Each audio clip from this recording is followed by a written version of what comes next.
ఏ భర్తను చూసైతే నా భర్త బలవంతుడు, నా భర్త గొప్ప విశ్వాసాన్ని అనుకున్నదో అదే భర్త ఒకానొక సందర్భంలో బలహీనుడైన ఆ భర్తను బట్టి ఈవిడ బలహీనురాలు కాకుండా దేవుని మట్టి మాత్రం ఆవిడ బలంగానే ఉన్నట్టుగా బైబిల్ చెబుతుంది.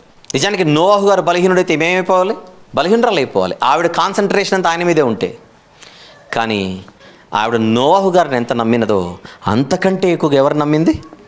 దేవుని నమ్మింది. దేవునిని బట్టి బలం ఉందే కానీ నోవాహును బట్టే బలహీనురాలు కాలేదు. ఇది మనం నేర్చుకోవాల్సింది ఏంటంటే, కొంతమంది ఏమండి మేము ఈ దేవుడిని నమ్ముకోవాలనుకుంటున్నాం కానీ ఆ మనిషి జీవితాన్ని చూస్తే మాకు నమ్మబుద్ధి కావట్లేదండి, అందుకే వాళ్ళ జీవితాలు వాళ్ళ బతుకులు చూసే మేము దేవుని దగ్గరకు రావట్లేదు అని అంటే ఈవిడ గురించి తెలియాలి. ఎందుకు? నువ్వు చూడవలసింది వ్యక్తులను కాదు.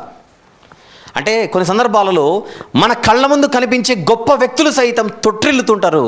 వారు తొట్టిల్లుతే మనం బలహీనులము కాకూడదు. ఎవరి వలె? శ్రీమతి నోవాహు గారి వలె.